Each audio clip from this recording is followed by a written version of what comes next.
point, and I also made a doc here. Points I'm gonna go over both my own points and some points I saw in the thread and quote tweets.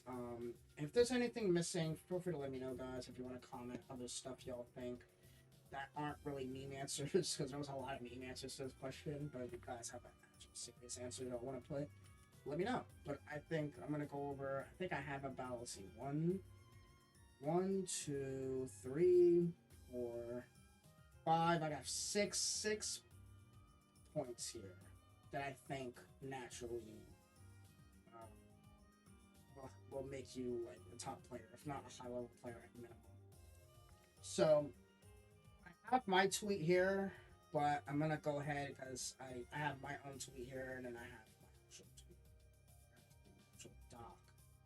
So what does it take to be a top level player? Well, first, what is a top level player, right?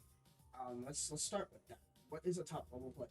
For me personally, a top level player is someone that's placing very high in the game. Um, Meaning like probably top eight minimum at worst, depending on the scale of the tournament, like top 32, top 16, because some tournaments are way bigger than others. So top players can like get fucking 33rd, 32nd. You know what I mean?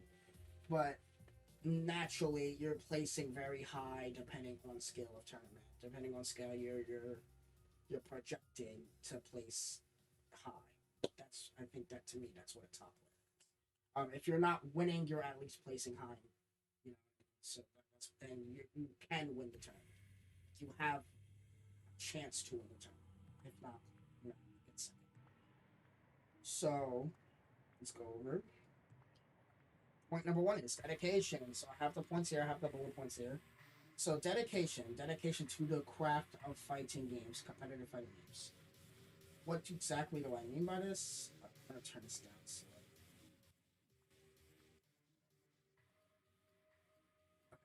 Sorry about that. So, what exactly do I mean by this? Pretty much what I mean by this is, I mean, I have it right here, right? I mean, you have no half-assing, so pretty much like you have to take it serious. Of course, it's a video game. It's supposed to be fun, so you don't have to like put your fucking lifeblood into it, right? But treat it like how you treat a lot of hobbies you would take serious, right? Like you want to get better at something, you have to take it serious at some point. You can't just diddle around. You have to like actually have drive, you know, dedication, drive, same difference. So you can't really half-ass it. You have to practice. You have to, you know, you have to pick a meta character if you have to do that. You have to just always improve. So you can't half-ass the practice. You have to just do it. You have to just, you know, just take it seriously. Practice a lot. So, of course, this is pretty self explanatory. You have to practice the game. Some people, they kind of just play without practicing. You have to practice at some point as well. You have to utilize training mode, um, stuff like that. You have to utilize, you know, guides. You know, if there's guides that people make, watch the guides. You know, just always practice the game. Practice makes not perfection, but it does, you know, it does build habits. So you gotta practice a lot. You gotta also aim to get better all the time. You gotta always aim for improvements. I think I kind of doubled this point in another thing here, but pretty much you just always have to aim for improvements. Velocity's kind of it's good. Sorry. Anyway, yeah, aim to get better. Just always aim for improvement of the video. Just you just gotta be dedicated, like it says pretty much. Like you just have to always aim to get better at the game. That's about it. Let's go to the second point. Learning how to learn, especially after losses. So I think this is important because a lot of people don't do this stuff. They don't watch the replays. They don't do this stuff, right? So let's go first for the point. Watch and analyze replays, both their own and other players. So learning how to do this is, I think, it's kind of fundamental. Like the more, um, you watch your replays and analyze them, like you're understanding mistakes of your own, and then you watch another player that's potentially better than you, or you might just be on the same skill level. Who knows? Depends on your skill level. You can take stuff from that player, put it in your gameplay. So watching other people support and watching yourself supporting. What else? Labbing against characters. So a lot of people refuse to do this sometimes. Um, Lab against the cast. If you don't want to lab, at least play the character for yourself and understand how the character functions. But I think labbing against characters is important because you're literally coming up with the counterplay right then and there. So I think that's important. Just lab against the characters. Of course, it kind of depends on the game. Like some games are more matchup heavy than others. Like, but I still think labbing against the cast is important. You don't have to like one by one lab against the cast or anything like that. Like you could just like as you're playing the game, you want to at some point pick that character in training mode, understand how to count. Okay, don't let salt cloud your willingness to learn. This is important. A lot of people get so salty they just don't even really want to get there. Like they are so mad, so salty that they refuse to learn. It's kind of crazy. Like you'll like for instance, like some people get so mad at certain characters, they'll be like, well fuck it, whatever. Like no, like don't do that. Just let this the salt's a natural reaction to shit. To be honest, like I get salty, everyone gets salty. But you gotta be mindful. You gotta just kinda let it pass by you and just let it go. Just let it go and then just use it as a learning experience. Everything's a learning experience. The more you're learning the game, the more you're gonna be good at the game. Understand your weaknesses and learn to overcome or play around it. So this is pretty good too. So the more you play the game, I think the more naturally you'll start to understand your weak spots. Um, like everyone has a weakness. Everybody. It's very rare.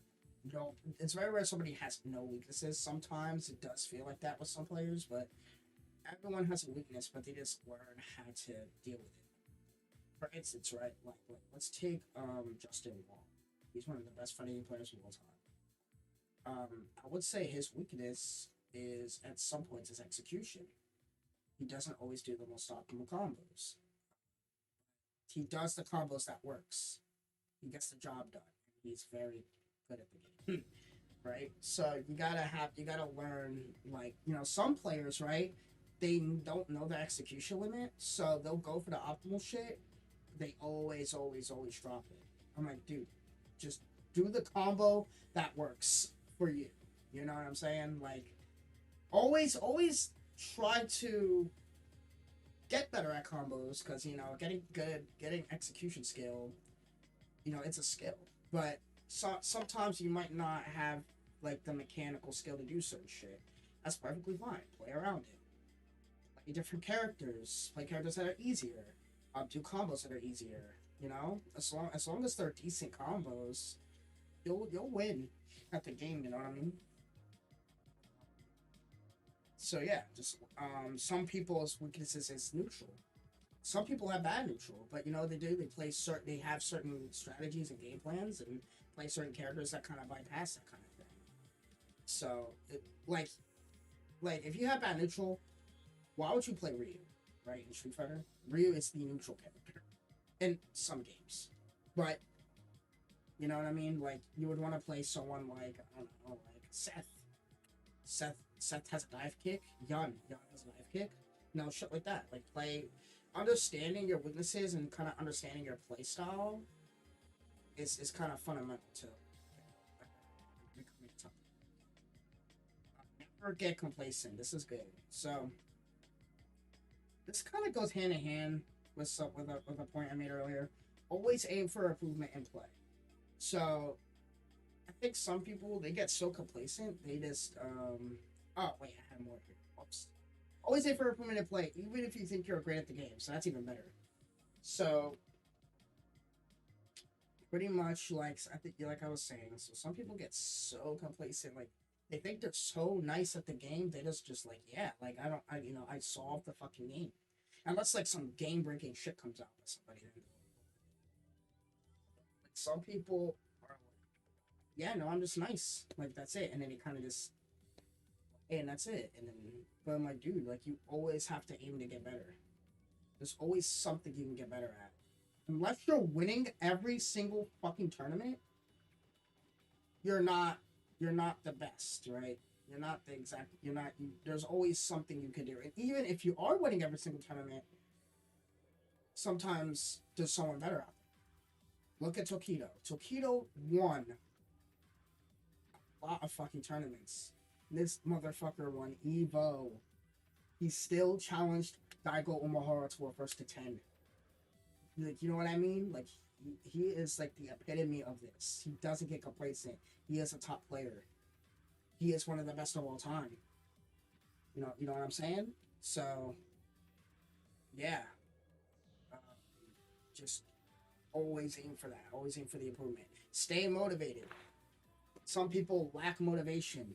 You know what I'm saying? Some people really lack motivation. So this kind of goes in hand with getting complacent, but some people get burnt out and shit like that. So just stay motivated, whether that's picking a different character, maybe looking at the game through a different lens, taking a break, whatever it is that, um, whatever it is that keeps you motivated, with the game. That's what you have to do in order to, overcome complacentness in the game. So yeah, stay motivated. Play a lot of different players.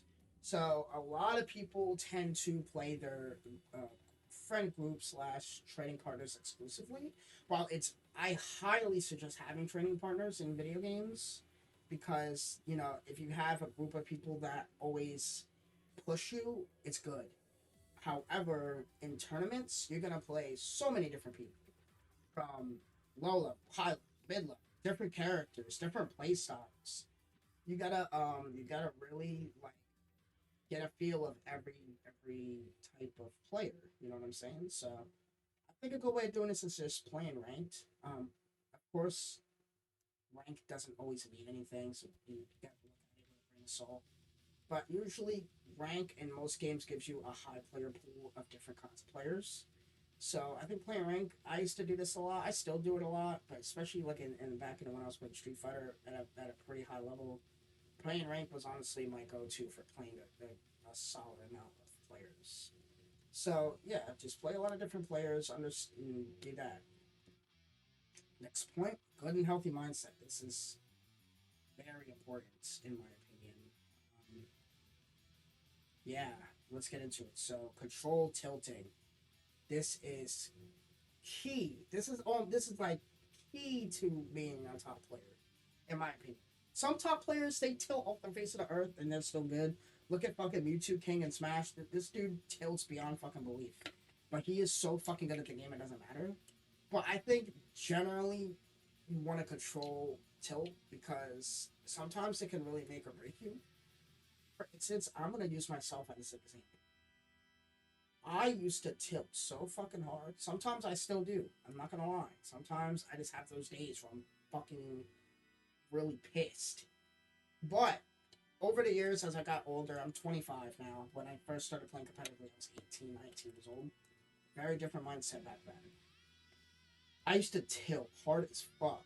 And I truly believe this really led to my, I guess, quote unquote, downfall as a high player in Street Fighter. I've had players tell me I had the potential to be a top, like up here, like you know what I'm saying, like really good player. Like that's not to say I wasn't really a top player. Like I was in that pool at some point in time. I was in that pool. If not top, I was like high level. You know what I'm saying? Minimum. But I was in that con. In some games I am, some games I'm not. I kind of don't give a shit anymore. In some cases I do. But overall, that's is enough about me. But point is, I if I learned how to control tilt faster, I would have been in a whole different predicament. I probably would have won Street Fighter tournaments, if not top 8 at fucking a lot more tournaments. You know what I'm saying? Like I really let that tilt fucking fuel me a lot worse for the worse, basically. But so positively engage with the community. So this is a interesting point here. Interesting bullet. So pretty much, um, what the fuck? What did I mean by this? Hold on. So pretty much, okay. So you want to create a community of like not really create, but you kind of just want to reach out to players and get games in, but you want to do this in a positive way. Like, don't really like if you're gonna reach out to a player, don't like get mad or anything. Like, it kind of just ruins the mood and shit like that. Like, trust me, I've had players reach out to me because they want to learn the matchup in a game, and then I'm playing them, and they're like, "You're fucking scrum," blah blah blah, shit like that. I'm like, dude, why the fuck did you want to play me then if all you're gonna do is complain and moan? Like, I get it, the matchup can be frustrating and stuff like that, but look at it through a positive lens. Like, how about have a discussion with me about it? How about like let's work together. I scratch your back, you scratch mine. You know what I mean? Like, let's work together as players in the community. Let's look at this positively. So you want to positively engage with your community. This will make you better as a player. This is a good mindset to have. You know what I'm saying? So yeah, hold yourself accountable for mistakes and losses in a healthy way. So pretty much, it's kind of self-explanatory, but I'm gonna really harp on a healthy way. Hold yourself accountable, but not to the point where which is you damages in your mental. Like, just do it in a way where it's like, okay, I fucked up here. I made a mistake here. I have to get better. Just let it motivate you more than harm you. You know what I mean? That's really it. It's pretty self-explanatory. This is kind of similar, but don't tie self-worth into results slash improvements. This is important because some people do this. Um, Guys, it's competition. Sometimes depending on the game, you could win money that might maybe not change your life, but it can help you. However, it's just it's just a hobby. It's just competition. Sure, there's some players that become pro, but you know, don't like you. The human being is different from you. It's not tied to you, the competitor. It's just competition. Don't tie your own self worth into it. Just look inward in a different way. Again, like the point before. Hold yourself accountable, but don't fucking like make it a big fit or anything like that. Like, just aim to get better in a healthy way. Probably gonna add probably actually gonna add a point real fast. Avoid burnout. Um, Burning out is real, guys. Try to avoid burning out. Um, whether that's take uh, whether that's taking breaks, whether that's playing different games, whether whatever you do, try to avoid burnout. Burning out's real, guys. Like, I've burnt out before in fighting games, and it got to the point where I didn't play fighting games for months. Like, it's crazy. Like, burning out is a real fucking thing, man. Like, it's nuts. So try to avoid burnout. So mechanical skill. This is an interesting point because you kind of don't necessarily need it per se to be a top player, but I would still put it. So like executing combos, punishes, etc. So pretty much you have to execute fighting games. It's fighting games even as simple as quarter circle forward, fireball. It's still execution. You have to get your inputs. You have to execute. You have to execute gameplays. You have to execute the moves. You know what I mean? So this is important in my opinion. Execute the game plans. Um, yeah, that's it. Knowing your execution limit. So I think I mentioned this earlier, but Yeah, so like I said earlier, Justin Wong, Kazunoko is one of the best of all time. In season one Dragon Ball, all this dude did was simple combos. Like like he played a Gohan. This man did not do any of them. Another person, no Kami. No Kami is a topic Evo finalist. Also, shouts to No Kami. I hope you're doing well, brother. Um, but this dude used to do like really, for lack of better words, bad combos. Like this dude had terrible combos, but he was very good at the game because he just had good game sense. He just knew what was possible for him, or he just kind of didn't bother learning combos because it was line of Dragon Ball. But for whatever reason, right? There's players out there that know their execution limit, man. They just do the combos they know how to do. They do the combos that it's possible. The best combo is the combo you don't drop. I forget who said this. I think it was Lord Knight. The best combo is the combo you do not drop. Do the combo that you know you can land. Especially when you're gonna kill the opponent too. Do the combo that you know you're gonna win. That's good. Reactions. I put in parentheses to a lesser extent because it depends on the game. But reactions is a part of. I guess you could say it's a part of mechanical skill. Like, and like I said, it depends on the game. So what I mean by reactions here, like reacting to certain moves, reacting to like fireballs or stuff like Dragon Rush and Dragon Ball Fighters, throw, etc. Again, it's to a lesser extent, to be honest, but I decided to put it in here anyway because it ties to mechanical skill. But I think you don't really need reactions, but I put it in here anyway. It doesn't hurt to have good reactions if you have the capability. So, critical thinking. I think it's the last point I put. Yeah. So this is a pretty short point. Strategy reads anticipation. So, pretty much learning how to strategize is very good in fighting games. Like you gotta understand having a game plan, having a strategy, in anything competitive, really, especially in fighting games. Reads, understanding opponents' habits, that comes with time, right? Like, but it's a part of critical think. Like you have to be like, okay, like the opponent's gonna do this, and I'm gonna do this, or the opponent's gonna do this, I'm gonna do this. Anticipation is kind of the same thing, but it kind of ties in a reaction in a way, but you just gotta anticipate what the opponent's gonna do even before the match sometimes, right? Because I think that kind of ties into overall strategy and game plan. So yeah, and I think that was it. Yeah, I think that was it. Overall, you gotta have a championship mindset, right? You have to go into the game wanting to win, which kind of goes into dedication, honestly. But you just kind of have to have a winning mindset. You gotta have a championship mindset. There's tons of videos out there. Look into sports psychology. But yeah, that's really it. So, um, this is a lot of talk to touch me and fighters. We could play right now if you really want. But yeah, that's really it, y'all. I mean, y'all guys have any questions or anything? Let me know. If you guys have other points, feel free to comment down below. That's it.